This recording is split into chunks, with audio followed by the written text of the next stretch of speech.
I'd like to call the Board of Selectmen Special Budget Workshop meeting for Thursday, January 24th, 2019 to order.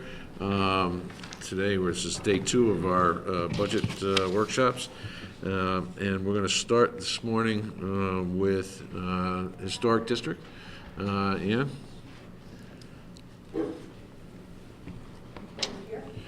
Yeah, please, right over at this table. I'm sorry. Good morning, Ian. Good morning. How are you all? Good. How about you? For those of you who don't know, my name is Ann Street, recovering from a cold. I'm finishing up my second year as chairman of the Historic District Commission. The Guilford Historic District Commission oversees 2 local historic districts that roughly are the downtown area, and the second one runs down Whitfield Street, almost to the railroad station. We are charged with overseeing any design changes to the exterior of properties, whether they be historic or not, in the historic district, and we meet monthly. Our budget is basically a responsive kind of budget. It's based on how many applications we get. And if you notice that we typically peg our income at 32, which is the high number that we've encountered. Last year, we only had 22. And least you think, oh, well, they're finally getting it all finished up. That's really not the case, because that could just indicate pent-up demand. It could indicate economic downturn. It could indicate that properties haven't changed hands. And so just for context, the year before we had 30. The year before that we had 27. So I think starting with 32 is probably an appropriate number. On our expense side, we have only 4 issues. One is our secretary, and that allocation has been squeezed down from what we had originally given to represent 100 hours at the current rate for our secretary. The printing, that's our legal notices. We're required by law to do that. And again, if it's a complicated legal notice, it's going to be a lot. If it's a fence at 72 Broad Street, that's a pretty straightforward legal notice. But sometimes we have to list lots and lots of things. Education and training, we belong to a couple of professional organizations, and the miscellaneous expense we put in because we have in the past given awards.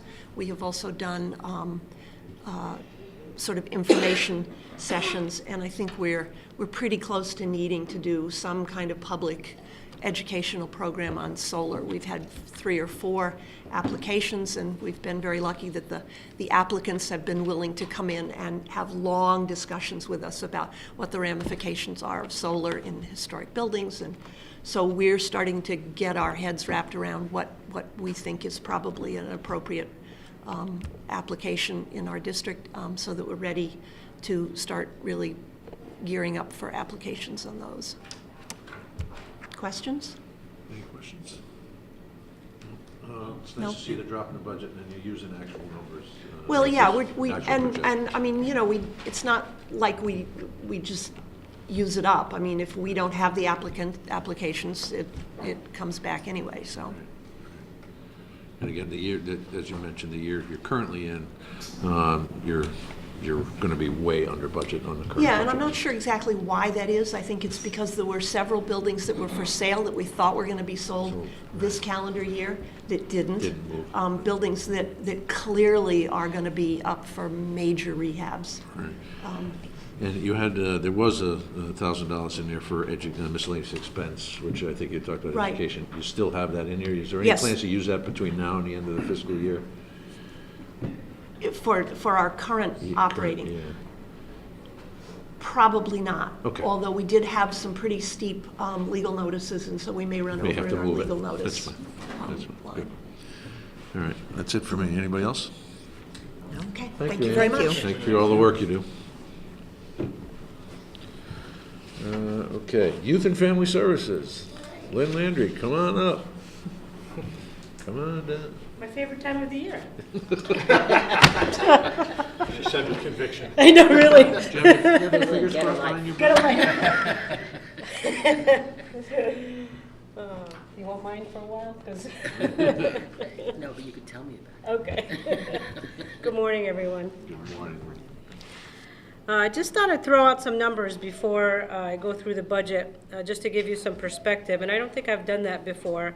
Over the last fiscal year, the one we just finished in June, through our programs, we reached over 2,300 kids. At one-time events, which is like the Spooktacular, the stuff we do on the green, at the schools, we reached over 9,000 kids. Clinically, we see about 60 clients with 2,000 encounters, 2,100 encounters this past year. So that's appointments, which is a lot. And we provided direct services to about 276 kids. So we've been pretty busy. As far as our operating budget, I really looked at all the line items and tried to reduce as many as I could, and I think I did a pretty good job of doing that. Salaries, the 4.1% is contractual obligations. Our part-time line item went down because we hired a new part-time clinician. The other one switched over to contractual, and so we saved some money on that. Under building maintenance, where you see an extra $1,100, our HVAC system always gives us trouble. It's not the best. I've talked about it before, even though it's only about 12 years old. Other line items stayed the same at 0%. And then under postage, I reduced that down to $50 because most of it now we do electronically through Constant Contact, and that has gone up a little bit because we're reaching more people with that. The more you have on that, the more it costs, which is still pretty cost effective. So that's that on the operating budget. And on revenue, I had been projecting $106,000 for the past few years. We surpassed that, so I cautiously upped that a little bit this year, this coming year, to $110,696. And the reason that I'm cautious about that is, I could lose a clinician tomorrow, and it takes 3 months to panel them on insurance companies, so we lose revenue on that. Anything else could happen, a lot of other things could happen, and our revenue goes down. So I'm always cautious about that, and always glad that we bring in more than we project. So, any questions? Questions? Anyone? No. Lynn, just want to talk a little bit more about the salary shift? Yes. Would you, please? The full-time salaries? Yeah, would you? Yes.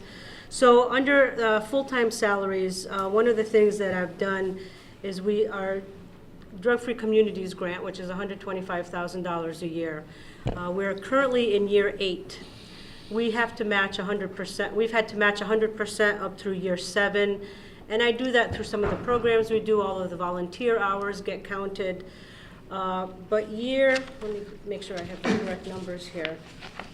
In years 7 and 8, we have to match 125%, which means that I have to account for $156,000 in change in matching dollars on our part. In year 10, which is 2 years from now, I'll have to match 150%. So we've never asked for anything from my budget to match that monetarily. So now it's time. We have to pay the piper, so to speak, a little bit. And so our coordinator, who's been part-time through the grant money, will now be full-time, with about 80% of the cost coming through the grant and about 20% coming from my budget. Eventually, after year 10, because of the sustainability clause in the grant, we have to cover that whole position. Cost. So now we're starting to do that a little bit, just ease into it over the next couple of years. Okay, thank you. Anybody else? No? We're good? Lynn, All right. thank you. Thank you very much. That was Thank easy. you. Yeah, thank you. Thank you.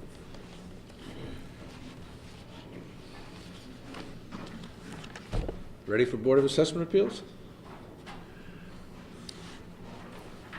And Zoning Board of Appeals? I guess you get to do both, right? No, just Board of Assessment Appeals. Good morning, Barbara. Morning, everyone. Good morning. We, since I have taken on a new position, we have a new clerk to the board that'll be starting this year. And her salary, the salary for the board clerk has been eliminated due to the job description change for the assessor's aide. So in lieu of salary, she'll receive compensatory time off. The stipend figures we have reduced by one. As with meeting with the members of the board, they decided they really only need to have 6 total instead of the 7 that we originally had. And then as far as expenses for office supplies and that stays about the same, as well as the legal notices. Those are required by state statute. So in the end, there's a reduction of about $5,670 this year to the budget.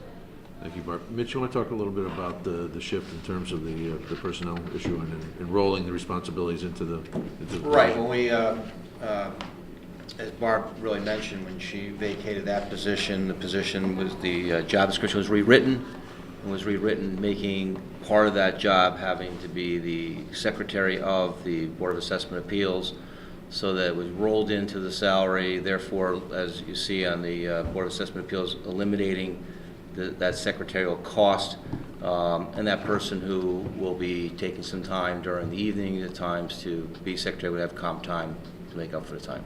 And Mitch, we do this elsewhere within the Yes, town government? yeah, we do it in my office with Sally doing pension, and a few people at Town Hall South doing certain other boards and commissions that really tie into the department that they're in. Okay. Many boards and commissions don't really link into a specific department, and there's other reasons why we keep a separate secretarial component, but in this case, we, in conjunction with the department head, we discussed this, and it made sense to do it this way, so it's going to save us some money and make that person's job encompass the Board of Assessment Appeals meetings. Makes sense. Thank you. Good. Any other questions? I'm just curious about the board size is going to change from 7 to 6. Yes. Wouldn't you want an odd number? Well, originally it had been 6. It's mainly 4 with alternates appointed if needed. Okay, and I think the most that we've really gone we had 7 at one point in time, but with the way that revals have been going now, we really don't. So mainly we might have 5 total, but if we you have to understand, do we have an alternate? Because if someone can't make it, then that person fills in. Okay, makes sense. I just thought, an odd number for the top. Voting Right. purposes. And I suspect as we start out with reval, the year 1, we need more folks because there are more appeals, and then it starts to drop as Usually your first 2 years is when you need the most, because the first year you get a certain number, but then most people, once they get their tax bills, that's when they come in for the second year, not realizing they're not appealing their taxes, they're appealing their value. Makes sense. Any other questions? Thank you, Barb. You're welcome. We don't have a representative from Zoning Board of Appeals here, but if we take a look at that budget, it's pretty self-explanatory. The only change is with the Board and Commission Secretary, and I think yesterday you heard that we changed the salary position by 25 cents per hour for those clerks. So that's the only difference there. Right. Any questions or comments? No? Okay. The assessor. What? Oh, I'm sorry. Social services. I'm sorry, Tammy. Tammy, come on up. Good morning, Tammy. Good morning. How are you today? Pretty good. Oh, yeah. Okay, comes my annual little charts here to show you that I'm really not a statistician. Those are just updated from year to year to show you that the amount of people really oops, did I give you mine? Haven't really changed. What? I have mine. We're still getting in the around the same amount of people year to year. Hasn't changed since the end of the recession. We're still getting in new households each year, new people from years ago coming back in, people dropping off due to attrition, moving, passing. Programs remaining consistent. My budget itself, the only really increase was in the contractual, which was the salaries. I went through each line item and took out where I thought I could cut. There was some travel that we weren't doing because there were meetings that had been regional meetings through CCM that we weren't doing. They weren't scheduling anymore, so I cut those out. We got a new copier. Cost us less. Yes. Does the same things. It's great. Actually, it works better than the older one. So that was a good thing. But I did leave hours in. It's listed as an overtime budget. It's not overtime per se. It's between 35 and 40 hours. It was where my one exempt position, who doesn't get paid an exempt. She's exempt, but not really. She's classified exempt, but she's paid on an hourly basis. Let me explain that. Thank you. And I'm not sure. Salaried, non-exempt. I'm not sure I'm gonna do a good job with this one either. Because a couple of years ago, as some of you may recall, the former administration, not this administration, the federal administration, was looking to raise the amount you had to get paid to be a salaried individual. And the amount was going to be $47,000 and something in there. So we had to discuss with a number of individuals that we had to move them, even though they still show as exempt, they were going to get paid hourly based on that. In a last-minute stay, that never happened. But on advice of the Labor Council, we didn't want to keep jerking our employees around, so we left about half a dozen people in the hourly status. It looks like that's going to happen again next year. It'll be much lower. So once we get a better feel for that, we'll probably put the individual and individuals back to exempt status. But it looked at the time we had to make a change, so we were reacting to what was happening in the federal level that got turned over by the courts. What are the job titles that are at issue here? It was this one. There were a few in the library. They're looking at Oh, I'm sorry. This one is the program coordinator.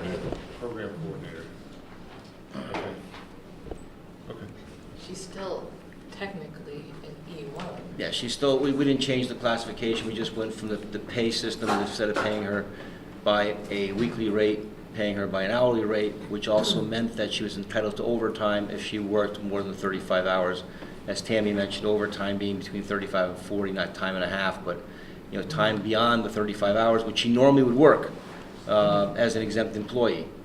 And we had to make that adjustment. I'm going to be talking to Labor Council about looking to move that back, but and then Tammy has done a good job of looking at exactly the number of hours that person was working. We realized we could reduce that portion of the budget as well. So it's nominal at this point, and probably will go away by next year's budget. It's an hour a week, basically. It's 50 hours for the whole year. Yeah. It's just that we need to have it on a separate line.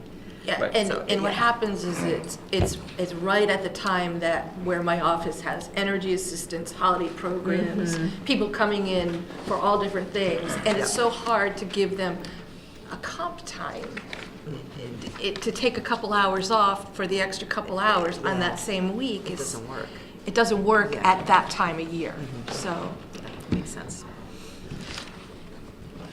anyway. Tammy, thank you for the detail in terms of the programs and the outreach and the impact you're having on the community.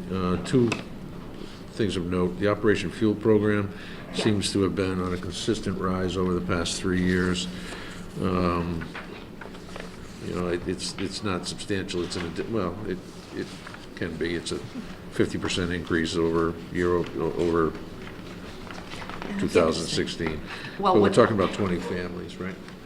Yeah, what the thing with the Operation Fuel Program is they give us X amount of dollars. Right. The parameters can change from year to year on how we have to use it. So they may give us a grant in the wintertime of $10,000, and we have to use it accordingly. And they may tell us that, well, you can't have families who also get the safety net of another program. So we have to be very judicious about how we can actually take those applications in and when we can take those applications at that time. And right now with the Operation Fuel Program, well, you can't really see it here, but we've only taken 3. It started on December 3rd, we've taken 3. They only gave us a $3,000 grant right now. They're gonna give us more money in the end of March to take care of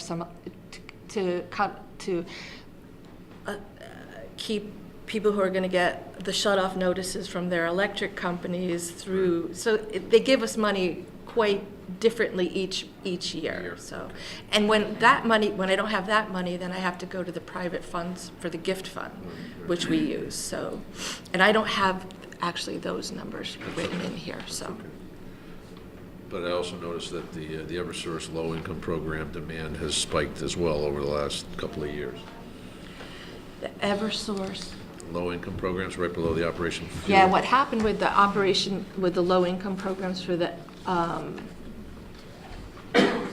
with those programs is, once we put them on a below-budget worksheet, if they hit the lowest amount, we didn't have to reapply them for 3 years. Okay. So that's why they appear Gotcha. lower. All right. So, Excellent. Okay, anybody else have questions? I just have a sort of a bank shot thank you here. I mean, I appreciate your including the copier matrix, which I gather Mary Jane prepared. oh, Right? okay. It's really helpful. In the material here, there's a list of all the copier leases and who's paying what where. I'm sure that appears somewhere else, but it's helpful information. manages that. Oh, she does, okay. Well, pass it on, thanks. You know, the only thing that I'd like to say, and I prepared something very quickly, but is I just write, not every person assisted, call answered, or made on behalf of someone, or appointment given, meeting attended, can be, is documented. There just isn't enough time in our day. If anything, we probably underreport everything that we do, because we're so hyper-focused on people's needs when they come into the door, or in their current situation, that we take care of what's needed, and not really thinking that we have to index all that we do. The programs themselves, we can go back and count. How many participants, right? Yeah, but we can't really, because we just don't index all the other things that we have to do, or all the DSS follow-ups that we all have to do. But we do what's necessary to assist the residents. We work with with other agencies, volunteers, private citizens, churches, businesses, to bring as many services as we can to Guilford residents within the limited means we have and the limited time. But we partner with who we can, finding funding and resources outside of Guilford tax dollars to do it. And I just want to make that clear to everybody. I do want to point out that I did give you an ALICE survey, an updated ALICE survey, where they're saying that 25 to 29% of Guilford residents are living within that ALICE index currently. Just for the people watching this, asset limited. Asset limited, income constrained, and employed households. And These are what, people who are above the poverty level. above the but poverty level. Still struggling. And still struggling. Usually one emergency away from a financial crisis impacting their ability to feed their family, heat their home, maintain their housing, or ensure their medical care. In Connecticut, a survival budget for a single adult would be $24,672. For a family of 4, it would be $77,782. And I'm particularly interested in this because it ties into Housing. the housing that we're working on. But just say it again, about you think between 24 and 29% of 25 to current 29. Guilford residents? Yeah, it's in the documentation. I think that's kind of an interesting, unfortunate fact that Yeah. it's good for us to know about. Yeah. And the other is, and I say this every year, is our aging population as well. Both of which, that population is who we see come through the doors. And that's what I was going to say there. These are the populations my office does work with consistently, and currently we've been able to maintain with the help of volunteers and community investment of time and effort. And there are time periods in that the office are more stressful than others, particularly from October through March, and then some. But certainly, if we head into another recession, it will get increasingly difficult. Our resources, particularly staff and space, will be stretched. Even bringing in volunteers, we will have space issues at 263 Church Street. And I say this not for now, but in the future. And I know that through your budget processes, people will bring these things up, but I just want to say that. We are hoping to engage in an intern from the state university next fall to help out with our energy programs, and already are trying to figure out how we can give them space in the office that will allow them to meet with applicants to help us out. We also have an issue with parking currently, which even at this moment there's not enough of. Staff often does not have spaces to park our cars near a building, nor in the closest parking lot. And I have talked to the fellow with the Board of Education, because that is an issue over there. One of the more general issues for the community that my office must deal with in a variety of ways continues to be affordable housing and lack thereof, which I know you're all aware of, and I do appreciate the attention that you do give to the issue. So I just want to say those things. Thank you. But There are two other things that I wanted to Okay, bring I'm up. sorry. One, we appreciate the work that you've already done in support of the housing rehab program. For those who don't know, we received $440,000 in federal funds through the state CDBG distribution program. And Tammy's office has been key in identifying and providing information to the residents relative to the qualifications. So we appreciate the work on that. There were, 43, I believe? 43 residents that were self-nominated in our original application. That process is, I think, February 6th, we're going to actually start receiving applications for that program. So Tammy's office has been instrumental in distribution of information, counseling some of the folks who are interested in the program. And lastly, Tammy's team has committed to participate in another United Way initiative, which is a housing diversion program. Yes. We are in the process of going back to applying for more CDBG money which is a set aside to set up to work with the housing coordinated access networks, particularly the New Haven region, to it's a diversion program to identify and get resources to the hands of folks before they become homeless. One of the things that we've learned is Guilford doesn't have a homeless problem, because when they become homeless, they become New Haven residents. They're no longer Guilford residents. So the whole area is suffering from something along those lines. The homeless problem winds up being the burden of the larger municipality. So this program is designed to provide to divert folks from becoming homeless by putting them in contact with various agencies for private funding. This will not be funding, it will be for staffing to identify and deal with housing diversion issues. I Yes. correct? And Tammy's organization is in the middle of that as well. So that doesn't show up in That's- terms of no. the statistics, Right. but it shows up in terms of the support to some of the neediest in our community, so. And that's a big stress on a limited staff, too. Yes, it It's is. a lot of time. So in effect, every municipality, in a sense, can have a potential homeless problem, but the solutions have not been great. And this coordinated access network program, we're only at the infancy, but it seems like it's going to be something that is going to be more effective than solutions in the past. Right, and it's an outgrowth of the 211 program. For Yeah. those who aren't familiar, the 211 program is, you dial 211, you get, hopefully you're going to talk to the live operator quickly, but there's some wait times. But it's like the 611 network, it's an emergency network for folks facing homelessness, or who already find themselves homeless, so. And that's a statewide initiative, so, but thank you. Hopefully it's going to alleviate the need for people to, when they say, I'm going to be homeless, and you say, well, you have to go through this coordinated access, and you give them the 211 number, it's, because we can only do a stopgap of 2 nights somewhere or 3 nights somewhere. You can't find them a place to live permanently and do all the other things that need to be done. But when they call 211 and they're on hold for an hour and they have to meet an hour, a week later, if we get somebody in this area to coordinate on the shoreline for our shoreline towns, it will alleviate the homelessness that our people here on the shoreline won't have to suffer through, the indignity of, so. Thank you. Anyway.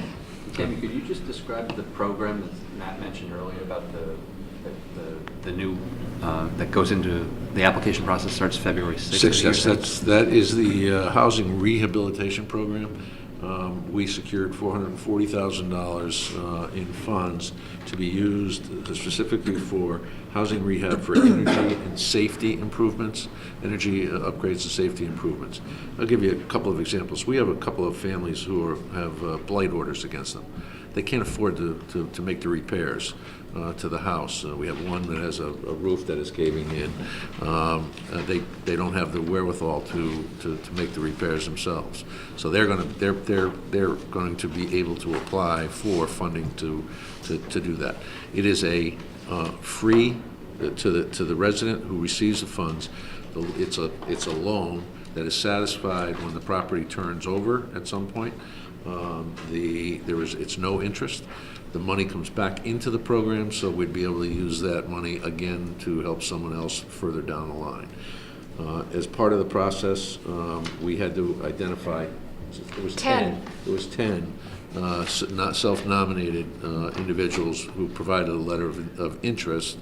We wound up with 43 when we advertised in the community. And there are income thresholds that cannot be exceeded.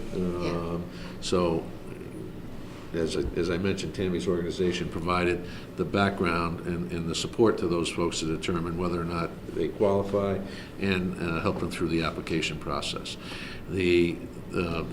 There are a couple of things you should know. One is we have the ability to take, per state law or state processes, we can take any of those who are currently under blight orders and move them to the top of the list. And then it is a first come, first serve allocation. And there's a pretty tight process in terms of The applications, what happened is when Matt first came, he said, do you think that this would be a good thing? And I said, yeah, we could get 10 people, no problem, that I know would fill this in. And when we finally did go ahead and do this, we were told that the people who put in letters of intent, once we got the grant and everything was set to go, they'd be getting their applications in the mail. Everybody else, as long as you put in that letter of intent. So this whole time while this was all being processed, they've all been waiting to put in their applications. My understanding is they've got their applications now, and they have to submit the application on February 6th, and it gets dated, time-stamped by the town clerk's office. And those applications get processed by that time-stamped date. And if they're eligible, they start. That's how they get the grants start coming into Right. those eligible applicants. So, is it an ongoing program where people who are aware of it Yeah, can people can keep apply putting- now? yep. or- Okay. Yeah, Well, they people can- can continue to apply. Apply with letters of intent. But you Well, cannot would submit, that- you can't submit an application until the 6th. The 6th, but they can But continue. beyond that, they can continue to go. So Ta- it's first come, first served basis. Assuming that there's 43 folks there, and only $440,000, which is diminished by 20% for the administration fees. We hired a consultant to manage the process end to end. That's allowable under the federal regulations on this program. So there will be, 350,000, a little less than, about 350,000 available to those 43 or more home applicants, depending on, there are some that it's as simple as there's someone who needs a septic system, a $6,000 or $7,000 septic system. There are some folks who have significantly greater needs, but the max per awardee is 30,000. And this would benefit not just properties that are under blight orders, but as you mentioned, repairs that have been deferred and deferred and deferred. Well, through the years, there are people who have come to me who needed repairs and just, there was no funding for them. And so when this came along, these were really good. People whose bathrooms were in incredible disrepair, and people who I had been referring to the home Habitat, yeah. And all those, each year, they'd come out and I'd meet with the representatives and say, yeah, they need repair, but there's others that need worse. And they can only do one in the area, and so they'd be like scheduled 5 years down the road for some of these things. So. Yeah. And just a background, there's no cost other than staff time and involvement in it to the town of Guilford, because this program allows for a consultant to administer it. And they're going to administer review of the applications. They will bid out the jobs. They'll have a universal contractors to bid it against. They do, they're basically the general contractor for all of these repairs. They'll, whatever permits are going to be needed, they'll make sure the permits are obtained, and they'll manage the process completely, so the town is out. But once we have exhausted, I think, 50% of the funds, we'd be able to apply in subsequent years. So this is a program that I think we want to try to stay with year over year. So. And when the property turns over to somebody else and the town gets paid back, that money goes into a revolving fund for somebody else to be able to apply for it. So people can continue to apply for the funds too. There's an actual lien appears on the land records for this loan? Yep. Yeah. Fantastic. A funny thing, but I've been working here for quite some time now, but people who had heard about it in other towns would call the office years and years ago. I'd remember hearing about this and would say, well, doesn't Guilford have this? And I'd be like, no. So I'd call other towns and find out what it was they were talking about. But, I really didn't have any way to start Think something about it, like it actually this. increases the possibility that the house would get sold too. Exactly. Creates a market. Yeah, Yep. it Wow, does. that's great. And it really doesn't put any limitations, I don't think, on their ability to sell the house either. No. It doesn't. No, just Whereas when they're working with Habitat for Humanity and all the other things, they don't want a house that's going to be going up Turned for over. sale or, so. Great, good. Thank you, Tammy. Yep. Anything further for Tammy? No. Thank you very much. Thank you. Jen?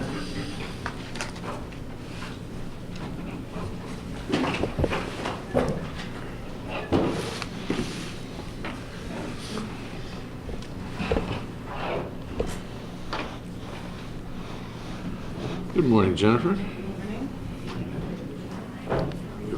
Your first presentation? My first presentation, yes. Hopefully it's painless. We'll do our best. Okay, good. Okay, first of all, I do have a decrease in the full-time salaries due to the retirement of the former assessor and changes in personnel in my office. I have not made any changes to the printing in the office. That's staying status quo. I do not have any changes to the field work. I have a small increase in the copier budget due to an increase in copier usage, but it's very minor. And I have a small decrease in office supplies. Dues and memberships, I have an increase, but I've reallocated the funds from the office supplies, so there's an overall decrease. In education and training, I've had to bump that due to required education for the new staff, and there's been an increase in the court parking fees. And the reason for that, I guess there was a parking lot that has been demolished, and now it's a garage and much more expensive. And overall, that's a total decrease in my budget. Questions? No? Okay? Thank you, Jen. How was that? We delivered. Tax collector, Debbie Milano.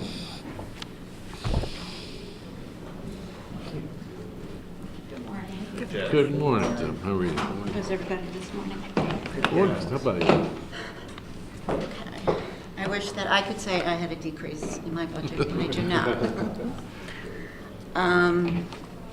The biggest increase is in salaries. So it was a $7,677 increase. We had a part-time employee that was 19 hours a week that just went to 24 hours a week. Our motor vehicle expenses was flat.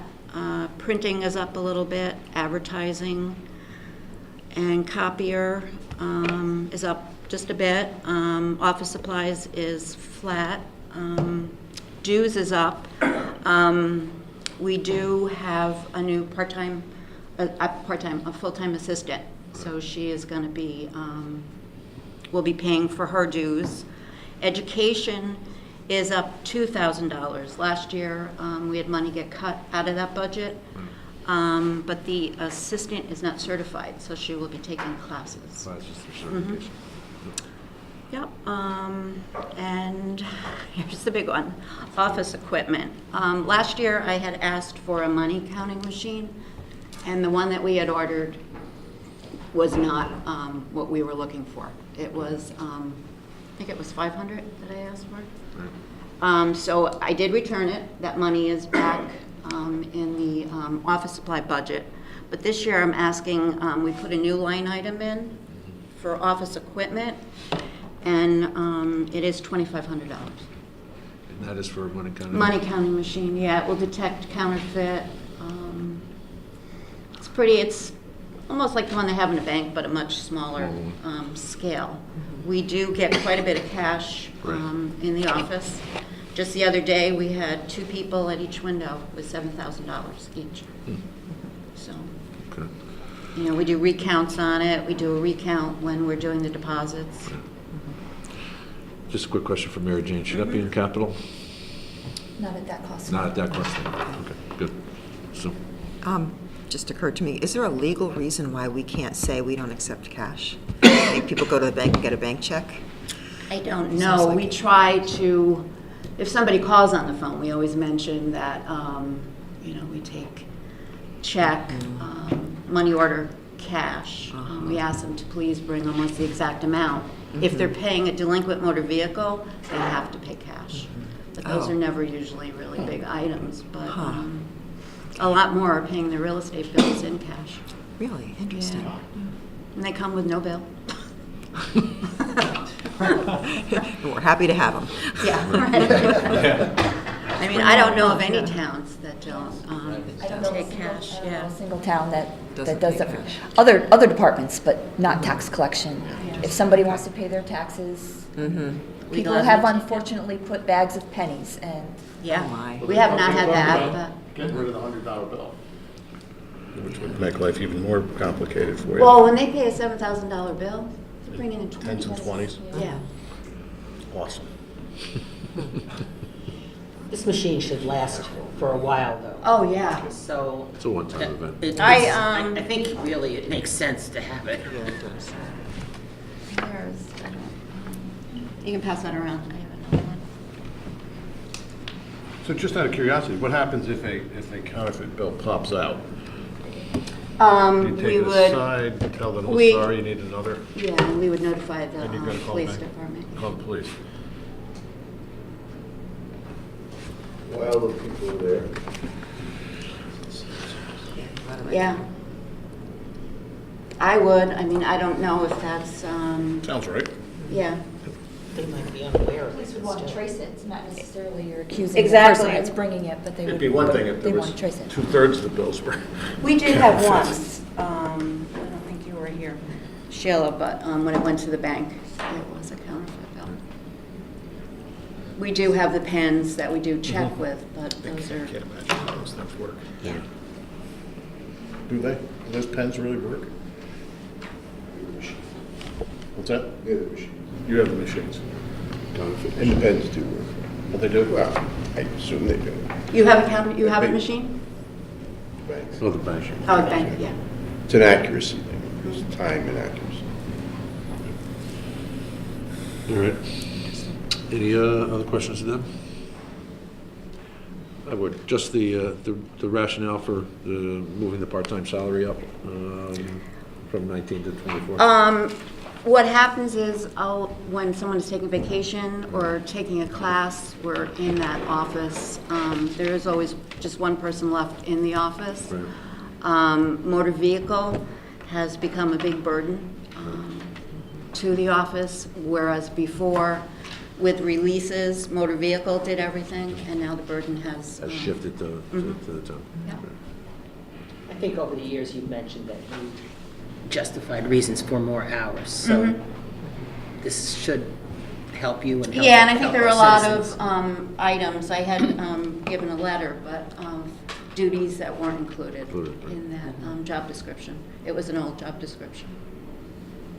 So We keep her busy. Yeah, we updated the job description It was to updated. to reflect the new requirements that have been passed on to us by the Yes, Debbie state. provided me the information. We updated the job description, moved to 24 hours, I believe, in mid-October.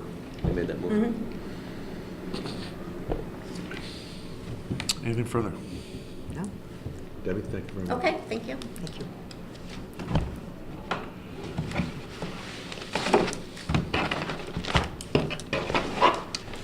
Anna, town clerk.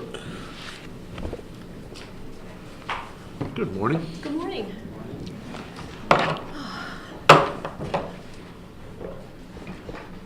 Okay, so there's a decrease in my budget also. And that's due to salaries. Salaries, right? Due to one of my longtime assistants who retired last year after 20 years. Everything else mostly stayed the same, except there is a slight increase in the copier. And also I am asking for more money in the, not much, office equipment and office supplies. I would like to purchase some 3 label makers for the absentee ballots. I think that would really help us. You know, this past year with the election, we did a lot more. There was a huge increase in the number of ballots we did. So hopefully, and also, so label makers and also the cost of the labels. But it's not a huge increase. And this way you just have this way you have a sort of a legible, uniform. Legible, exactly, yeah, instead of writing out things or typing envelopes on the typewriter, but yeah, mostly the absentee ballots we have to print out right now, all the information, the name, the address, district. It's very time consuming. Yeah, and you Hopefully get this would. hundreds of. We did over, I think it was nearly 1,300 absentee ballots that we issued in this past election, and I'm sure that next year it will be even more than that, so. And it's a lot for 3 people. Sure. Yeah, that for Along with- for $150 to add a little. Well, yes, and Efficiency. along with all your other work that you're doing at the same time, it's very time consuming, so. Good. So that was pretty much it. There's a slight increase last year, July 1st. Some of the fees were increased, the statutory fees for several licenses and permits, such as burial and cremation permits were increased from $3 to $5. Liquor permits went from $2 to $20, and marriage licenses were increased from $30 to $50. And the town retains, it was an increase of $5 per license for the marriage licenses. And those fees had not been increased in all the time that I've been here, which is nearly 24 years. Okay. So that was, so there'll be a slight increase in the fees, not a lot. I, estimated probably a little less than $3,000 we'll get, in fees. But right. It's, it's better than nothing. It's something. Good. Great. That's about it. That's it. Yeah. Anybody else? No. Anna, thank you very much. Thank you.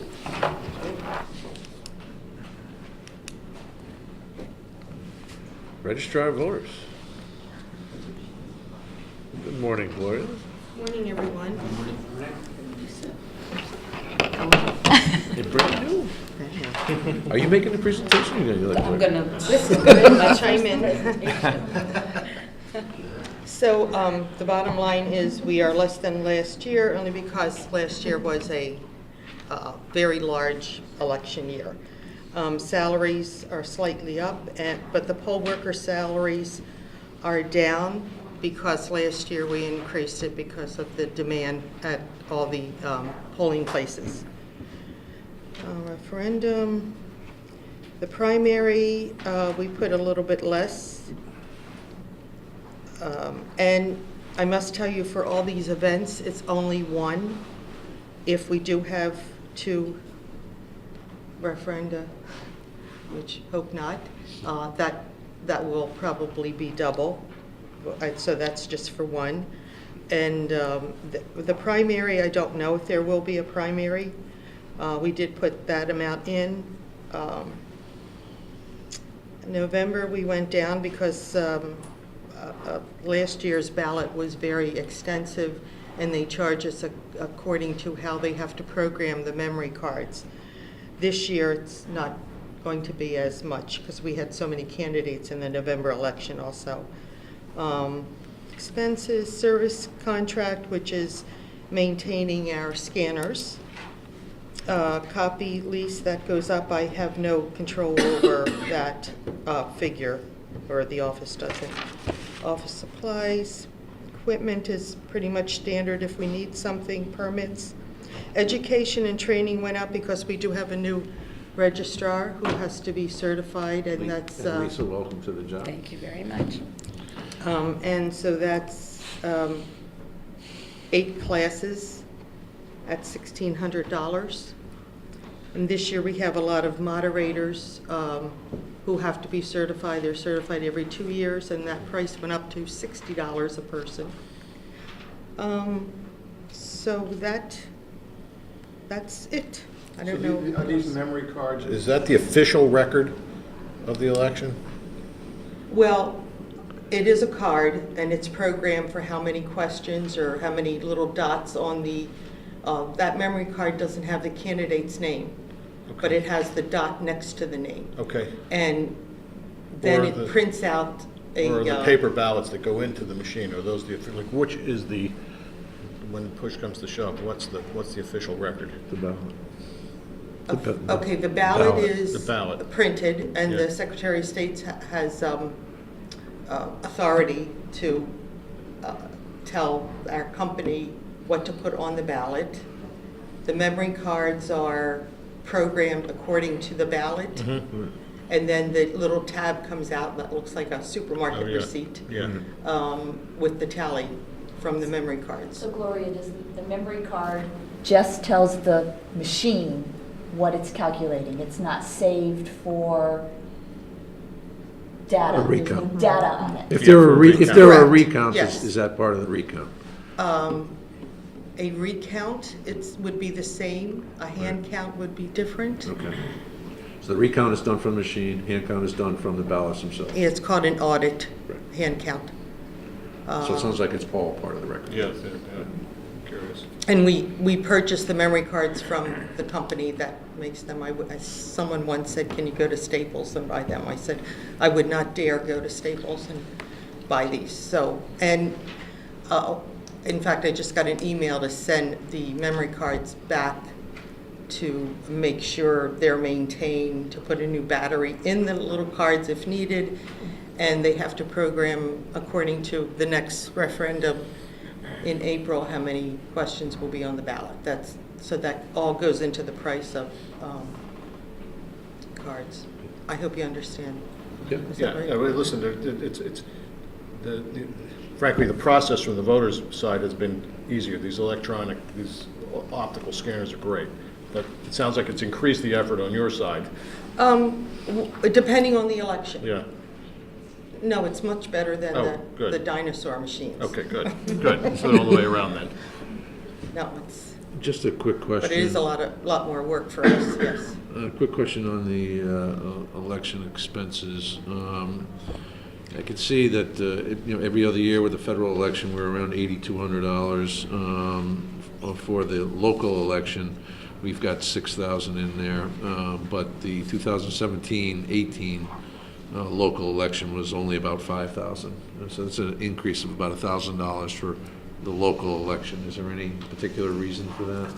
You mean for 2017-18 compared to this year? 19-20, and those are just local elections, right? Right, and it's just, I had to compare like 17-18, how much we actually spent. Yes. Okay. And, it's just a guesstimate as far as what we're going to do compared to other years.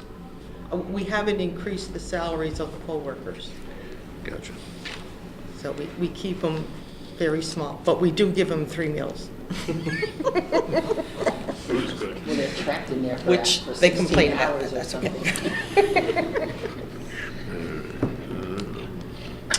Any other questions? Thank you very much. Oh, thank you. Thank you. Good luck. Keep up the good work. Thank you. 17, 18, right?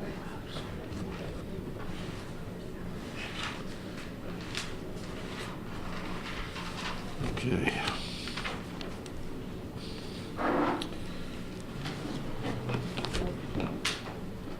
All right. Are we good to keep rolling through? Anybody need a health break or anything? No? Bill? Building Department, come on up.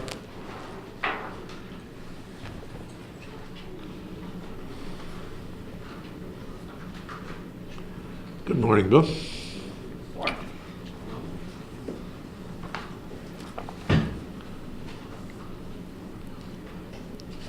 Okay, pretty much a no increase budget, just 2 items. The salaries, of course, have gone up a little bit, and the only other change would be the vehicle maintenance has gone up, and that's due to just driving a cast-off from the police department. And I've got one of those too. yeah, I think when I get it all fixed up, they're going to want it back. But, and that's pretty much what we have. Okay. Very straightforward. Gotcha. On the full-time salaries, that's a bulk of it, right? That's about 7. Is that all contractual, or are there any step increases or anything in that? It actually is. We moved this particular administrative assistant up a classification. Well, it was an agreement that took place a year and a half ago to move up a classification a year for 2 years. This is the second and final year of that.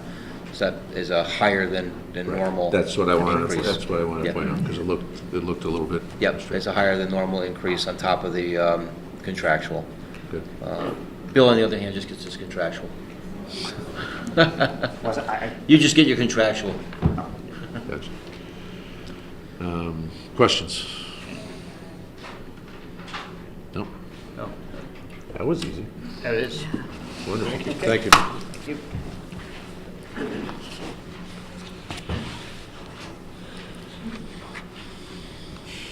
Kevin McGee, Natural Resources. Good morning, Kevin.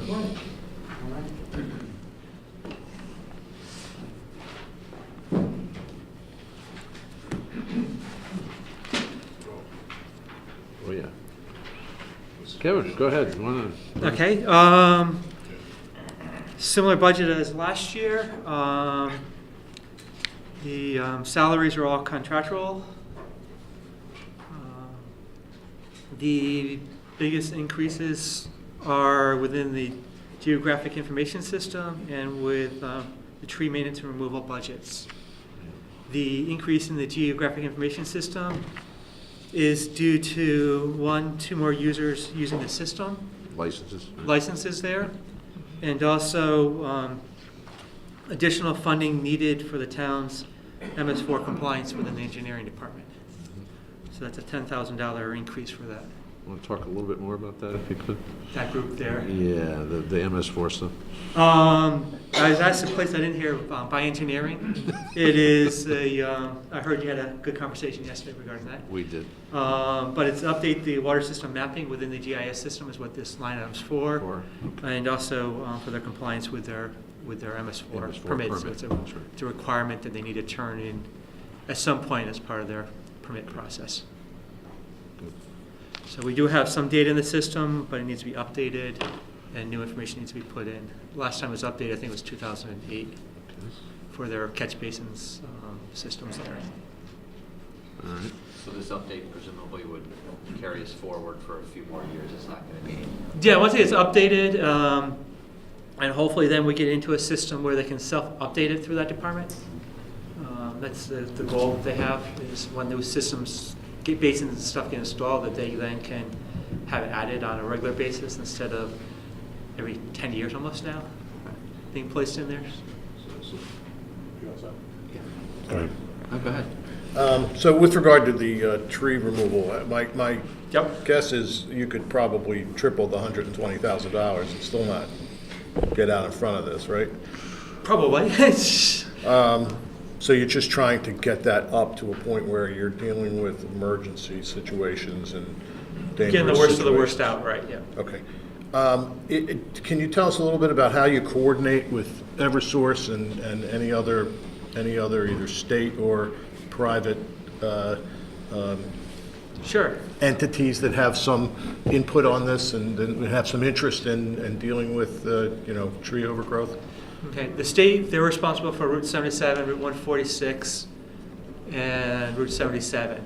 Those are state roads, Route 1 also, so they're responsible for any removals along their roads there. So how do you coordinate with them is really my question. If something comes in to me regarding a tree in that area, I email my equivalent with the state there, Jim Barnes, and let him know I have this complaint regarding a tree in the state road, and then he goes in and looks at it.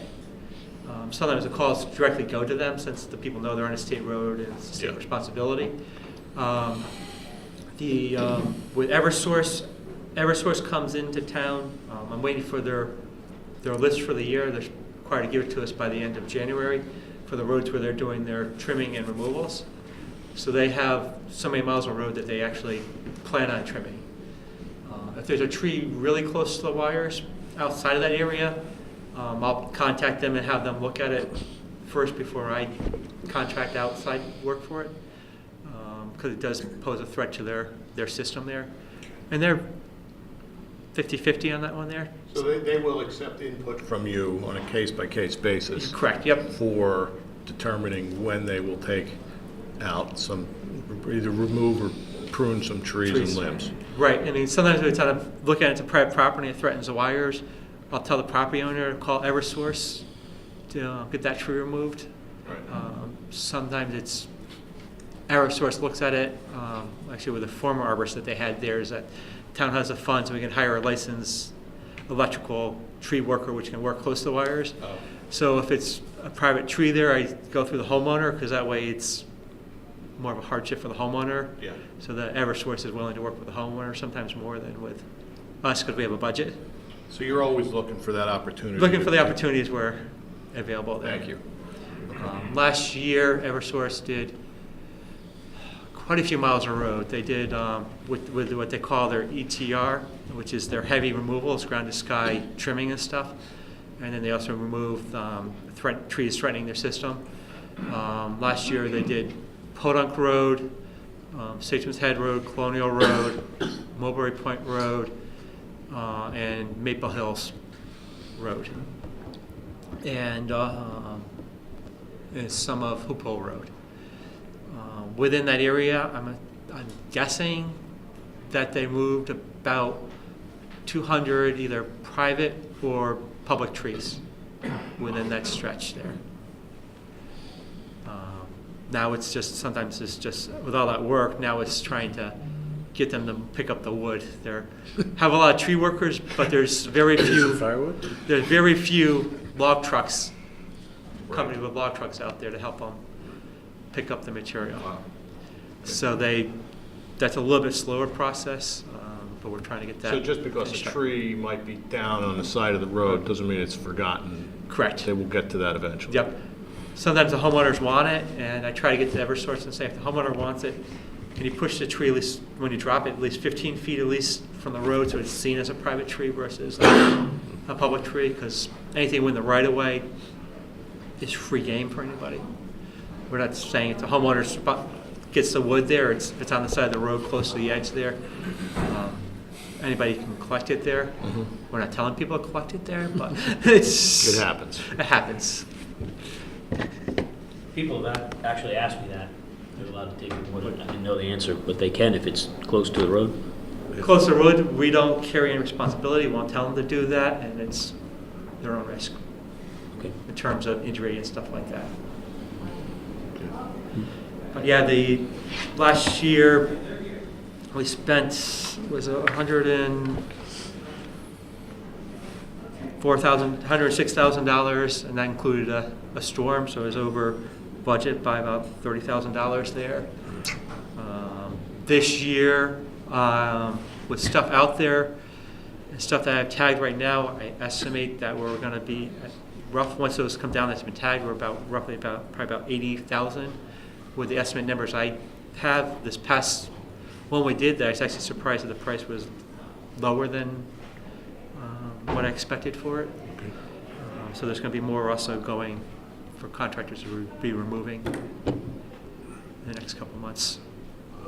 Yesterday we had part of the presentation from the fire department on the BOC system. They indicated you've been working with Mike Shove in terms of you've developed an application, and you've identified, he mentioned you identified and cataloged about 200 trees in the system. Are those trees that you're keeping an eye on, or do you think they need to come down? There's about 180 or so in the system in various stages. Still some inspections and investigating them more clearly, and others are in the removal process. Okay. Or have been removed, but I just need to go in and do more data entry. Okay. But yeah, there's about 180 in the system since June or so when we set up, July or so when I set up the system.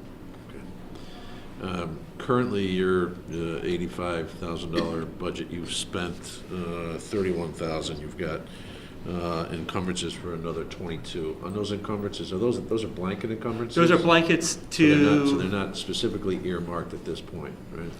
Several of them are.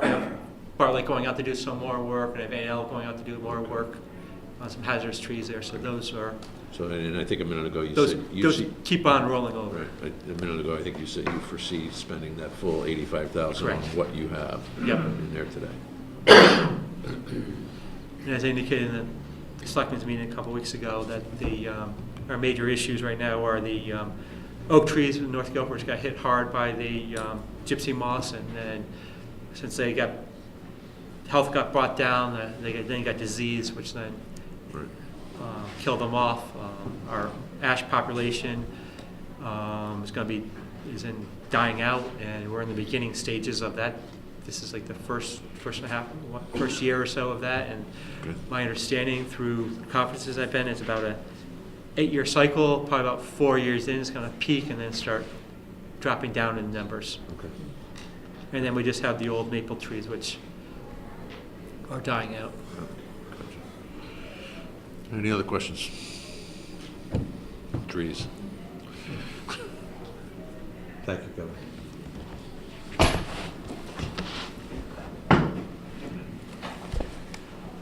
George, planning and zoning?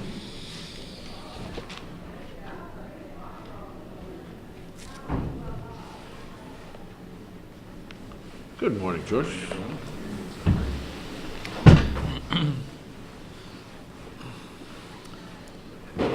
You can see that planning and zoning budget is largely salaries.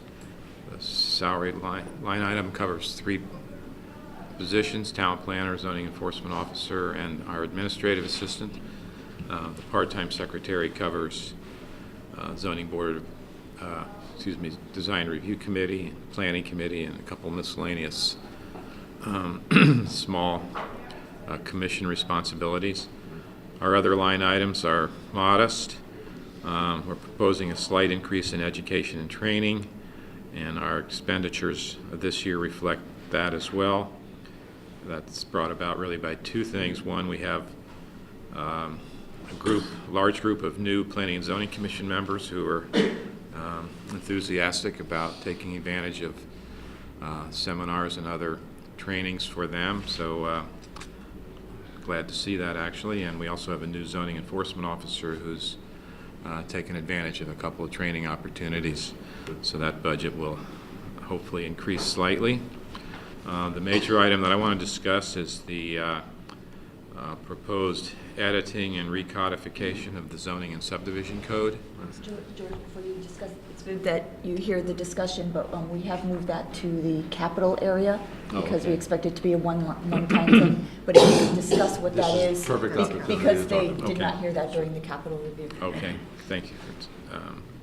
Yes, I don't know if you saw my 1-paragraph description there of the rationale for doing this, but let me kind of go over that again. Those of you who work with the zoning code and the subdivision code probably perceive that it is somewhat of a disorganized mishmash of regulatory changes that have been made over the years. The last time the code was comprehensively rewritten was in 1978, and since then it's been edited and changed and added on to numerous times. It's difficult to follow and use, especially for people who aren't accustomed to using it. Even those who are, commission members and staff, it's confusing. It's disorganized. There are inconsistencies. There are places where it's not concurrent with current Connecticut law. It's very difficult to find portions of the code that you're looking for. It's not organized very well. There's been a movement among our sister towns over the last few years to re-edit and recodify their codes. Number of the towns nearby have done that. Brantford, Madison, Westbrook in particular, Old Saybrook and others. It's something that I think everyone who uses the zoning code would benefit from, including, most importantly, the members of the public, realtors, developers, and others who have to interact with it. The price that we've suggested, $65,000, it's based on the experience of similar towns redoing their codes, Brantford and Madison in particular. There is a vendor who kind of specializes in this. One of the advantages is that for people who are using multiple towns, the way the codes are organized in the various towns who have adapted this new model or format can easily jump from one town to the next and understand what's going on and find what they're looking for. So we think it's appropriate to do this now, and that's why we're requesting. Who's the vendor? Planometrics is the name of the firm. Glenn Schauder is the planning consultant who's the principal there. They've actually done planning work for Guilford before.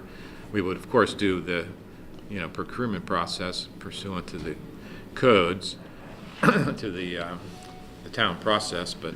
And somebody who's done similar work in adjacent towns? Yes. Okay.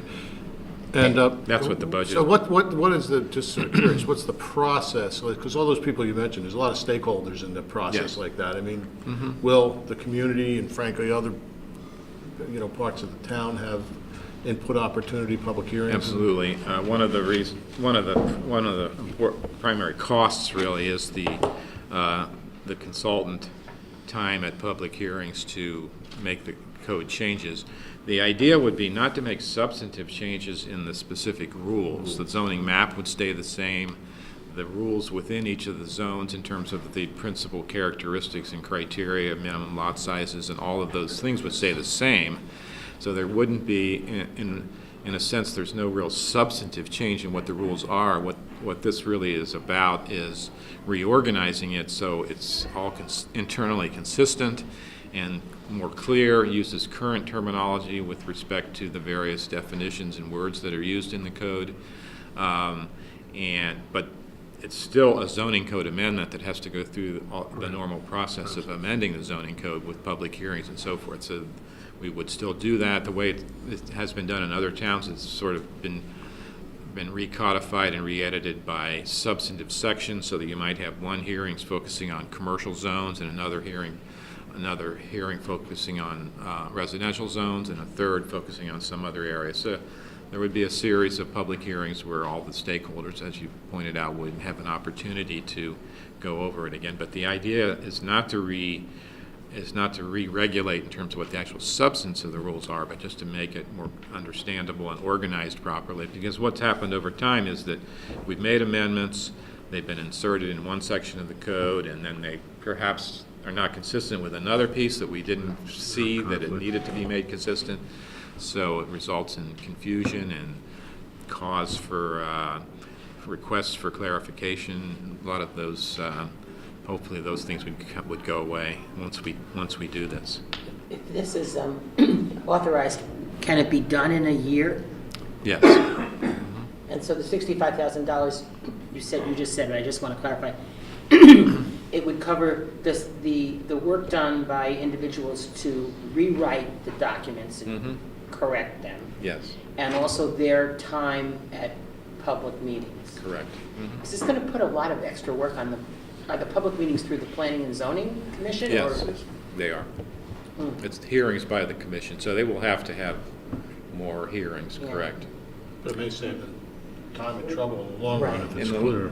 Yes, it makes access to the law much easier for anybody seeking to find out what it says about your particular situation.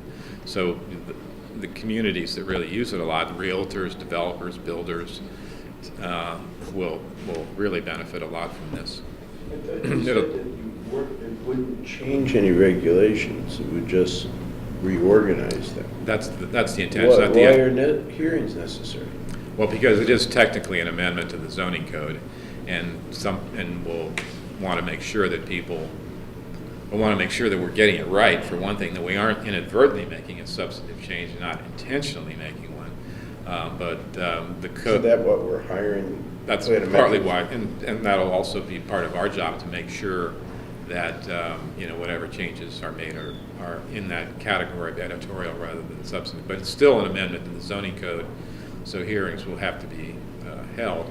And those hearings could open up proposals by others, the community, for actually making substantive changes. That's sort of a risk, if you want. Consider it that. Consequence. Yeah, right. Well, you certainly Which is don't want it okay, to be though. happening without full transparency. No, it definitely would not. That's those of you who Yeah. have been through this process before, have seen it work. It's a very transparent process. And if I could just speak to that a little bit, just there'd be some legal review because there are, I don't think we rely on planometrics to get certain legal analysis necessarily 100% correct. So I know Janice and I are already thinking that there's some issues that we have with maybe sections of the regulations that are not current with laws, and so we've been kind of working together on that also. So at some point I would expect, ultimately there'd be some kind of legal stamp. Chuck Andrus, who's our normal counsel, I'm sure would review the whole thing. And again, he's also on the Brantford Planning and Zoning Commission, and I think he might even be chairman. He's worked with Planometrics to redo, if we end up hiring Planometrics, to redo the Brantford code. So he's been through all of this, so he will certainly work closely with our council as well to make sure we got it right. But that's there are a number of areas of law that have changed. I think Pam's probably referring to partly the flood regulations. We want to make sure that that's accurately reflected in the zoning code, and the zoning code provisions are consistent with the current state of the law with respect to flood management. With wetlands, the same thing. We have inconsistencies sometimes between what other regulatory processes require. So a lot of that's been corrected over time, but some of it hasn't. So this would be an opportunity to bring us up to speed in all those areas. Anything further? Quick question. Mitch. Another question of George. So the charter, the ordinances in the town all follow general code. Would this still keep the zoning regulations as part of that same process under general code when you recodify? So. That's just the way we publish the document, right? Right, but I think the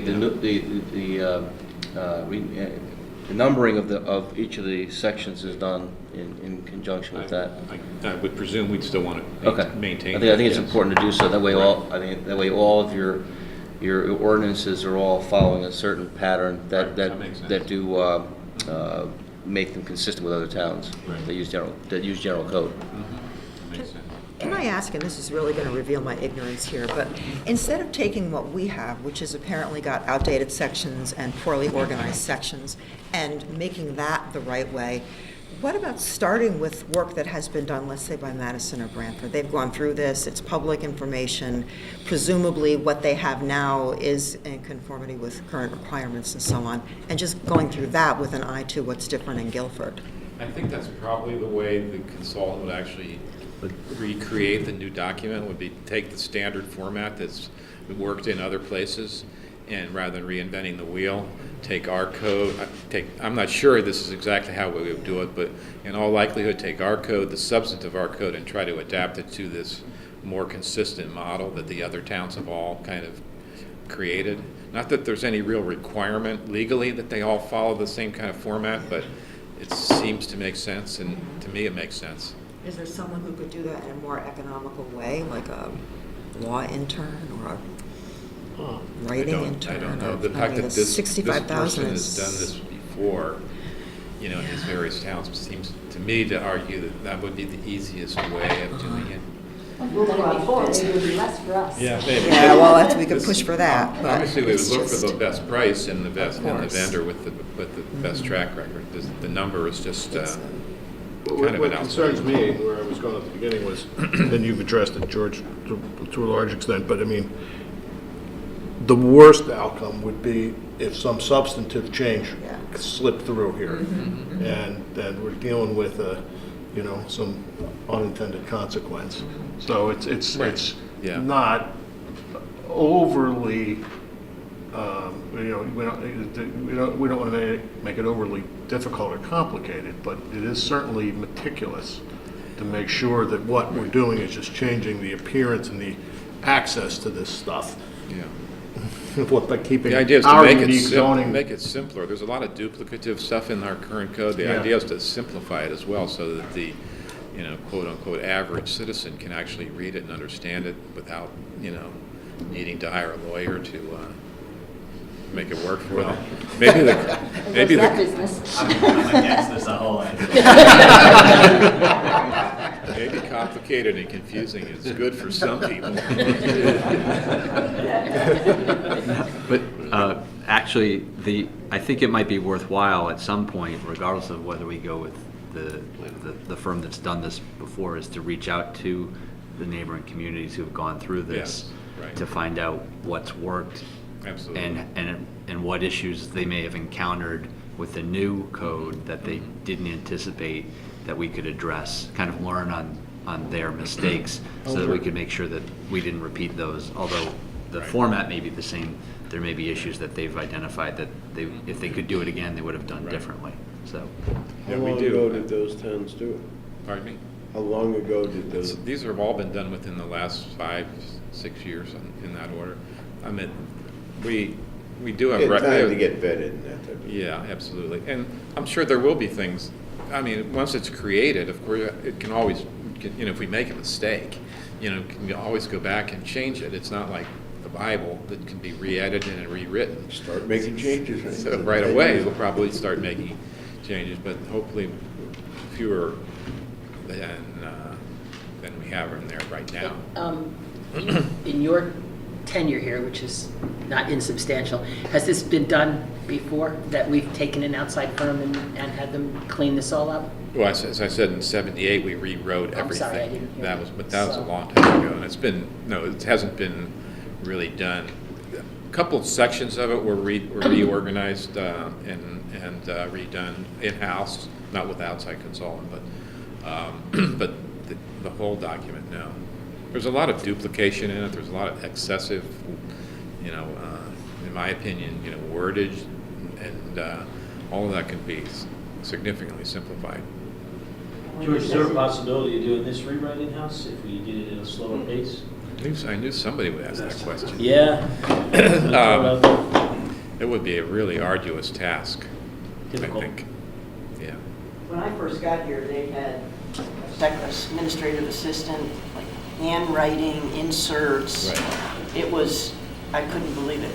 It was really complicated, and I wouldn't want to see that again. No. Yeah. This could all be, put in an electronic format much more readily once we've done this. I'm sure that would be the primary form that it would be in once we redo this, so that it can be much more easily accessed for those people who want to access it that way as well. My sense of this is one avoided appeal probably pays for this. Mm-hmm. And this is, Right? once I mean, every if you make 30-year it simpler, type investment. You're probably to the good. This is part of Guilford being more business friendly as well. It is, and our customers. Our economic development Mhm. directors out there, I'm I sure, think and so. cleaned up planning and zoning regulation is also helpful for anybody who's building or Absolutely, that's. planning what to put on the site or how to put it on.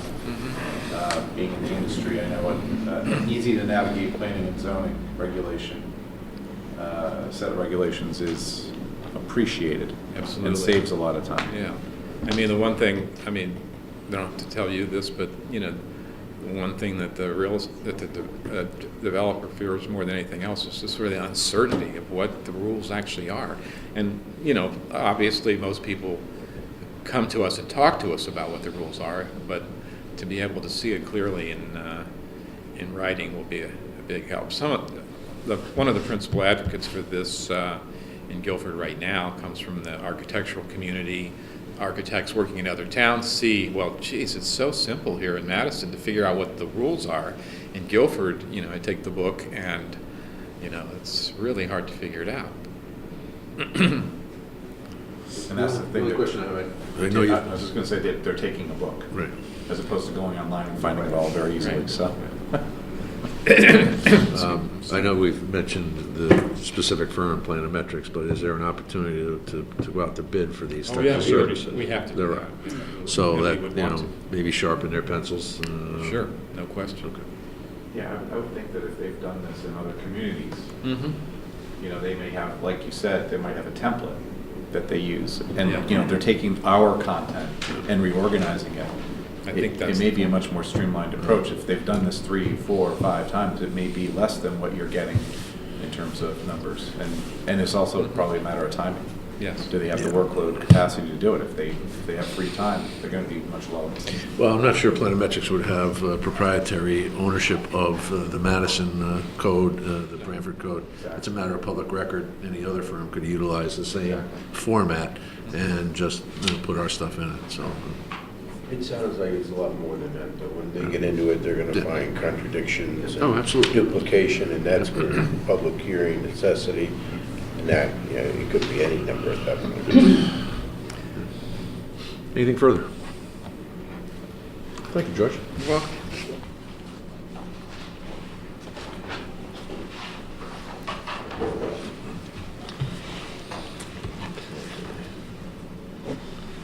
Dennis, good morning. Health Department.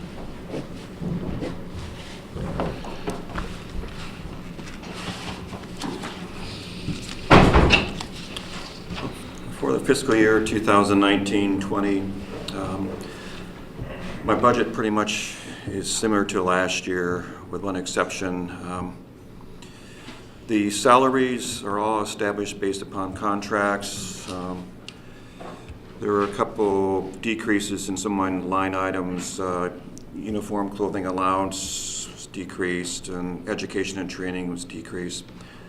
The other 8 line items basically stood the same as last year.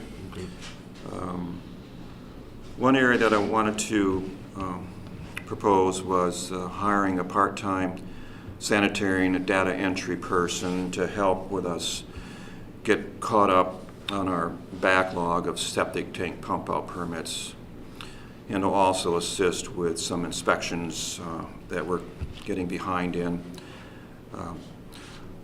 Part of the town ordinance requires that the WPCA notify residents every 5 years when their septic tanks are due to be pumped out. It's part of our sewer avoidance program that we monitor septic tank pump outs. We have to send out reminder notices to residents who are overdue. We're doing a little bit of that, but we can't do it at the level in which we are in compliance with the number of pump outs that are occurring in town. So consequently, we have a backlog of permits that we receive from pumpers. All we can do now is file them alphabetically under street address, in a filing cabinet. We don't have time to enter them into the data system. So when a homeowner or a real estate agent wants to look at a record for a house that's for sale to see when the septic tank was last pumped out, we have to page through these filing cabinets and try to manually find the permit. If we could get these permits entered into our data system, that would be much better. We could rapidly find the latest permit pump out. And we could also remind residents when their septic tanks are due for a pump out, so that we'd be in compliance with the town ordinance requiring that we do the pump outs every 5 years. It's part of our sewer avoidance program to do that. So I was proposing to put in a part-time person, 19 hours a week, for 52 weeks, $25 an hour, for a total of $24,700 as a part-time person. I know it's a new position, but we did have a position in that category back on, I think, 2010.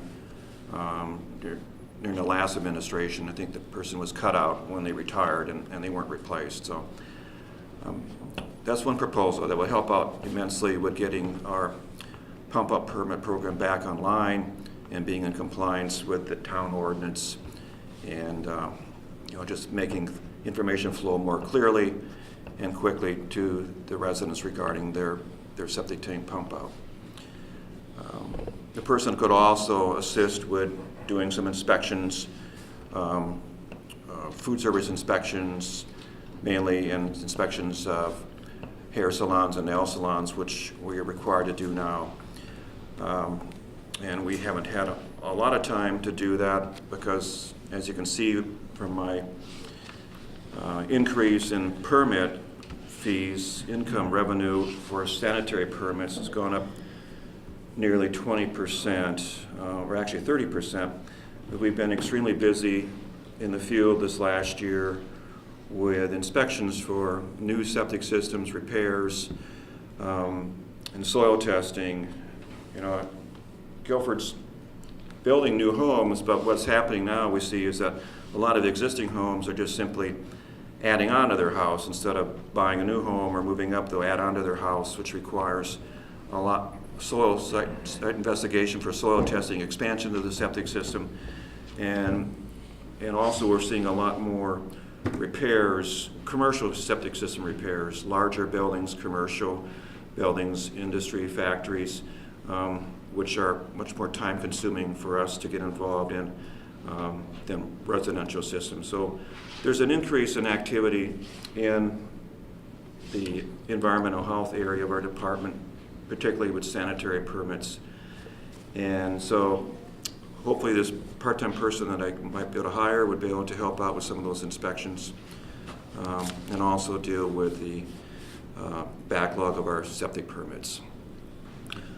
Other than that, the other line items pretty much are staying the same. The mosquito control, so another large line item, $19,500, but that is the same. We have that program pretty much defined and under control.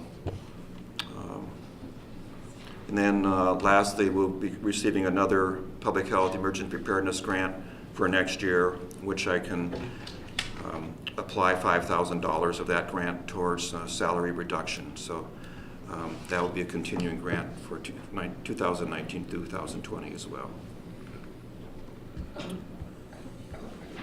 I'm finished. The assistant sanitarian, or part-time sanitarian, you put in a $25 hourly wage rate. Would that person, and this might be more for Mitch, would that person fall under the job description as the full-time sanitarian, which I see is an E5 classification? Is it, so would they come in as an E1 or? Dennis and I have discussed this kind of globally. We haven't gotten down to real specifics except for trying to come up with a wage rate that Dennis felt was on par with the industry. We'd have to look at that more closely. What I said to Dennis is if this is approved by the Board of Selectmen, Board of Finance, and eventually the voters, that we would classify it somewhere in the classification system. I'm not sure. It would probably be, based on what Dennis has described to me, probably be a non-exempt position. It's paid hourly as opposed to an exempt position. But it depends on how we actually come up with that job description and define it totally. Is it more input or is it more inspections? You know, that kind of thing. How much independent range does the individual have is going to depend on how we end up classifying it. But Dennis, for budgeting purposes, felt that the rate for someone in this area would be about $25 an hour, and we will hone that into something at some point. But But it may be high for our non-exempt numbers too. I mean, I'm not sure. This came about as part of the budget process, and I felt that we would go through, conceptually whether this was acceptable to everyone. If it is acceptable, then we will work on a job description and an appropriate salary. Who's taking care of the sewer pump out notices now? Well, my secretary, my administrative assistant is trying to keep those in track. That's her responsibility. She can't completely. Dennis, can I ask a question? I kind of recall last year this topic kind of came up, trying to keep up with the septic pump out records. And I think you were looking for a significant amount of overtime in your budget to do it. And I'm trying to recall, I think maybe we opted and said no, there's probably an in-house way to do it with the current staff. Is that what happened last year? Yeah, we made some progress, but obviously not enough. And you're right, Dennis did ask for a block of overtime last year, which we did not, the Board of Selectmen did not approve, for a couple of reasons. One, we thought we'd be able to get higher productivity out of the staff. We've gotten some of that. We also had talked about, and this is a piece I want to talk to Dennis about, is the utilization of technology. EOC? Munis, actually, the Munis permitting system, and we are in the middle of a significant initiative to bring the permitting system online. Dennis is participating as well, but at this point, I've charged Kevin McGee, Erin Mannix, and Janice Plasiak with revising the current permitting process. So my question to Dennis is going to be, assuming we get through with this backlog, and we build and we deliver the new permitting process, is that going to satisfy the issues that you have? I know you mentioned that there are more inspections, but if we make you and Lee more effective in the field, because you're going to have a tablet, you're not going to be doing as much translation work. You're going to actually be doing your inspections in the field on your tablet, and we get back to the office, it syncs up, all done. It's going to kick out the permit notifications and so forth. Are we going to need that kind of resource? Because we can, quite honestly, we can, within the current operating budget, because we have some savings in salary costs, which you've seen represented in the engineering department and a couple other areas, can we take some of those dollars and use those to take care of this backlog? Janice is actually looking at that as we speak, trying to determine, how long it would take and how much in overtime it would take to clean up that backlog. Or we'll bring a contractor in. Or we have a challenge of bringing contractors in because of the union contracts and them doing union work. We may need to talk to the lawyers about how we get around that. I think these are some of the conversations we need to have over the next week or two to determine. Again, last year you did ask for the overtime, all right, but your data is also suggesting that you're doing more inspections than you have ever done before. But my question is, and you don't have to answer this right now, is with technology efficiency improvements, are we going to need that additional resource to do inspections? Again, don't have to answer that right now. All right. Okay. But to jump on that, when you did have the position, it existed, this part-time position. Right. So, and if they were not at that moment dealing with the backup of the septic permits, what were they doing? What did you lose when that position was eliminated? I lost the ability to enter the permits into the system and to generate reminder letters to residents to send, handle the bulk mailing. That was basically what we lost. Our current Munis system, we tried it. We have a really good Munis system now, and we had a test with sending out reminder letters with the Munis system, and it works great. Much more efficient than the older system we had, which was designed by the IT person at the high school. But this new system is great cost savings and great time savings. But we got to enter the data into it in order to make it work, and that's, I don't think we could do that in our spare time, not under the current workload we have. Agreed. But I will look into that. Right. Well, you and I will have some conversations over the next couple of days anyway. But as evidenced by the fact that I've already charged Janice with looking at what it was going to take in terms of hours to catch up on the permit, entering the permits in the system. I'm prepared to utilize some of the salary savings that we have, particularly in the engineering organization, to bring resources to bear to catch up on that. Okay. Which is in effect basically giving you the overtime that you were looking for last year. Yeah. Which allows us the ability to do it. Yeah. Right. Allows us the ability to do it now. Right. Instead of waiting. Right. On already approved expenditures, which are savings, which would normally fall to the fund balance if we didn't expend them on this particular thing. So. One way or another, we do have to get into compliance with this. Yeah, we have to get ahead of the curve, so we can send out reminders and be in compliance with the ordinance. So and that's one of the challenges as we move to better utilization of the electronic tools, particularly the Munis system. It's wonderful to be doing it on current inspections and current obligations, but you've still got that backlog of, what'd you say, 5,000? Yeah, it's a full file cabinet full of them, pretty much. And those have been building up over years, I suspect. Just curious, do they need to be scanned and attached to the system, or just keying in the dates or the basic information? Well, we enter the data off the permit. The permit contains information about the size of the tank, the level of the scum, the amount of solids, all that detail. And then we have to enter that into a master system, and then we'll scan the permit also. So there's several steps involved with each inspection. We scan it because that way the real estate agent or buyer can see a copy of the last permit when they go to buy the house. So it's important. Dennis, are we putting current information in now, or are we still just putting the piece of paper in the file? We're putting current information in now. And you mentioned a couple times a sewer avoidance program. Right. Is that just sort of a general concept, or do we have an actual policy No, we have a general policy. Back in 1981, the DEP issued orders to several towns, Madison, Guilford, I think Old Saybrook, to develop a sewer avoidance program as an alternative to putting in public sewers. So I got the upshot.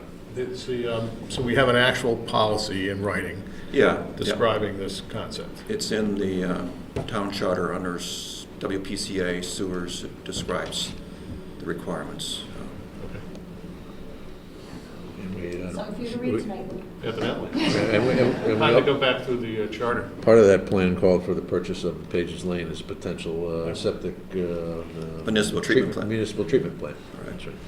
Which of course would be a sewer online policy, but we went the other direction. Yeah. Well, they were talking about potential community-based septic systems, I think. With Yeah, Pages Lane. like Branford or East Haven, a large municipal sewer, major capital outlaw, but cause. But the town fathers at that time didn't want that type of development or public sewers. They wanted to keep the town quaint and charming and It's somewhat in the undeveloped. charter So, as a policy. yeah. Okay. It's code. It's code, not charter. Code, right. Oh, code. Okay, thank you. Now that we're talking about sewers, we're way out over the skis on this one, but, because economic development is gonna be coming up at some point. And, every once in a while, I get the question, how come we don't have sewers, at least on the western part of town, where potentially we could work with Branford and extend their sewers. And so the question that I ask, can you be a little bit pregnant, i.e. with sewers? Can you have sewers in a certain area, or is that going to change? Is that going to be opening a Pandora's box that if you have it in one portion of the community, you should have it in the entire portion of the community? I don't know if you can answer that or not, but. Well, we do have public sewers sort of in town at condominiums. They have community sewer systems, okay?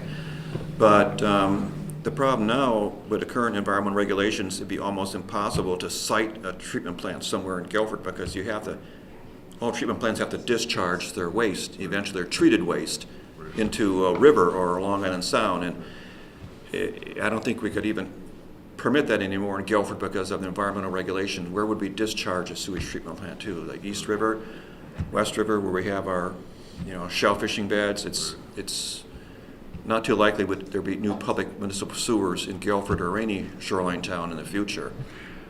What did Old Saybrook do? Aren't they pumping into the Connecticut River? No, they appealed their order to put in a municipal sewer, and then they opted to the on-site abatement system where each of the 6,500 homes in Old Saybrook have to have their septic systems evaluated and repaired. Okay. And they received a major grant to do that. So that's a very cumbersome project. It's like 20 years in the making, and I don't know if it'll ever be done, but they focused on individual on-site improvements in order to reduce the nitrate pollution in Long Island Sound. Gotcha. We haven't been forced to do that at this point. And so let me go back to my original question. Is there a possibility of us talking to Branford about extending their sewer line into a portion of Route 1 West, which has been identified as industrial or light industrial? Commercial and light industrial. And multi-unit housing is going up all over the place there. So is there anything that prohibits us from doing that? Yeah, the Branford sewage treatment plant has a certain design flow that they can't exceed. Okay. So if they add on Guilford wastewater, they might reach that max or go over the max. So there'd be a limited, as far as capacity goes, how much sewage we could send to Branford. Plus, I don't think Branford would really want to add on another treatment plant unless it really has an economic advantage to their community as well. That seemed to have been the rationale before when we've approached them for, town west development. Is that, it would have to be some advantage to them.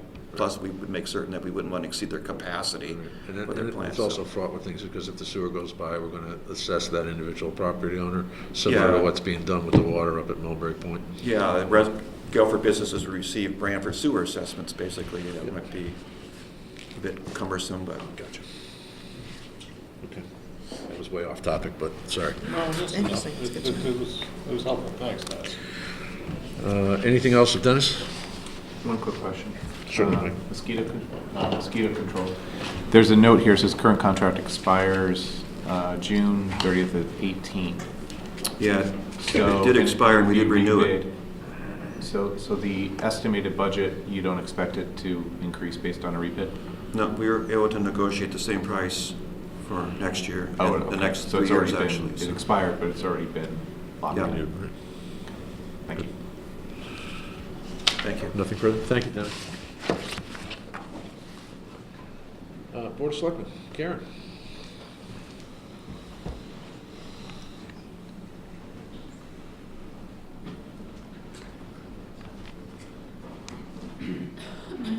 Good morning. The largest percentage of the increases in the Board of Selectmen budget this year are, as in past years, salaries, contractual items, which include salaries, and we had an increase in the copier lease this year. Another line item was our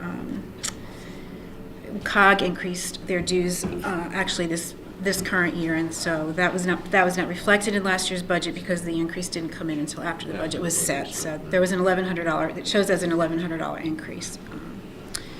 The other areas are education and training, and sort of by way of that, expenses and travel. Those have both increased.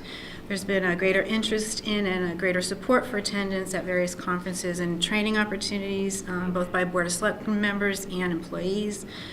These include things like the CCM conference, the annual FOI seminar. A lot of the FOI original basic training is free, but to attend the annual conference, which sort of updates what you've learned at the basic conference, there's a slight fee for that. We have a few more employees going to that every year. There's also been continuing education in the form of a certified municipal official program that CCM now offers. And then the other line that had an increase was the miscellaneous line was increased by $500, and this was at the request of the Veterans Advisory Committee, which is a joint committee with the town of Madison. And they've requested funds from both Guilford and Madison. Madison will match the funds.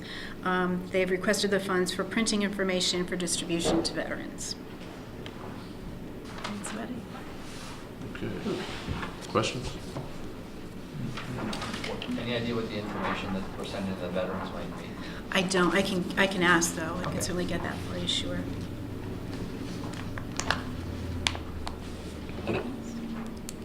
On the changes, possible changes to wages for full-time and part-time, and it says per Board of Finance, so I guess I could look this way instead of to you. Has that already been decided for 1920? Slash 1920? I'm sorry, I was looking at, what was the question again? I'm sorry. I was looking at something else, and then all of a sudden I realized you were looking at me. I'm sorry. That's quite all right. Percentages of change for the full-time elected officials. Have those percentages, or it says that they're determined by Board of Finance. So the percentages that are showing here, you've already voted on, as you've already recommended and put in for 19/20. Yeah, so Actually, it was done for a it's a 4-year term, period. 4-year period. We don't do it so it every was done year. last year We do for it 4 per years. It was done in term. Okay, Yep. all right. Done in 2017. Was not speaking about myself personally. Which you might have been. I could have been. I was actually looking at the percent change to the first selectman's salary, which is 1%, and I just questioned that, so. I just have a question on like a smaller dollar item, but your copier cost went up a little bit, and it looked like it's the same equipment. Is it just making more copies, or? It's a contract that's negotiated for, I'm not sure what the number of years is for it. Yeah, it's probably reflective of usage. Okay. For the slight increase. Okay. Yes. Any further? No? Thank you, Karen. Thank you. Legal, Pam. Where are you?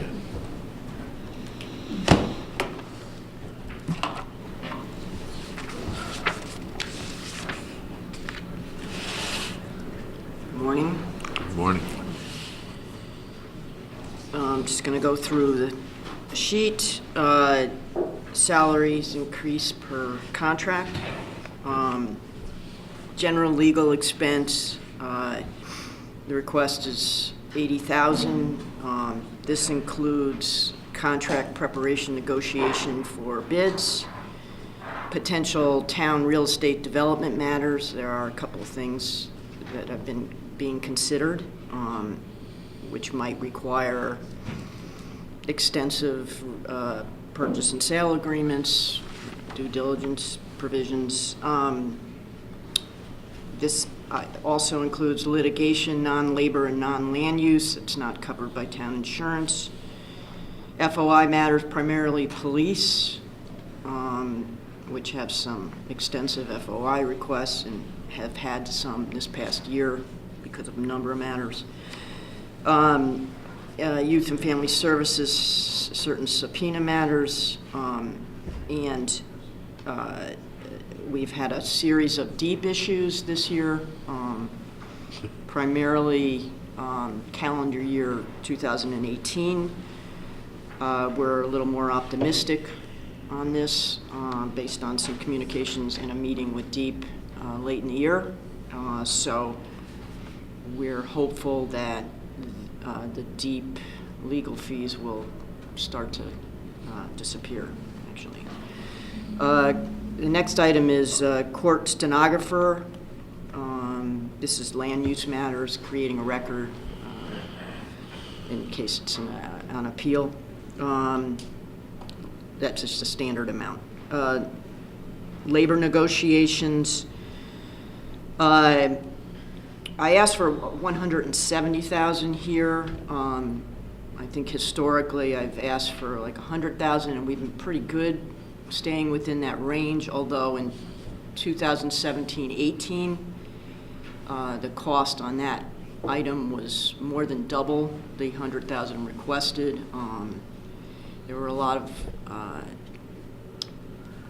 labor issues going on there. There was a lot of negotiating, arbitration. They've changed kind of what they put in my budget, so I'm getting, like the mediation arbitration costs in my budget, which makes sense, but I think historically wasn't necessarily there. We also, apparently in one of the negotiations, hired Milliman to do a bunch of actuary reports, as one bargaining group asked for certain benefits, and these reports were necessary to show the bargaining group how expensive some of their requests what it would cost the town. Some of those expenses historically were not in my budget, and in this particular situation, those costs were almost $30,000, which it was a big chunk. So in terms of labor, this coming fiscal year, Mitch has informed me there's going to be 5 union contracts to commence negotiation in 2020. He can specify which contracts those are if interested. Police grievances are also in this line item, which historically were not. The last couple of years they have been. General employee grievances, heart and hypertension cases, and we did have some work on one case in particular that in the last year on that. Pension matters comes under here. And how many potential heart and hypertension candidates? I think that there are 4.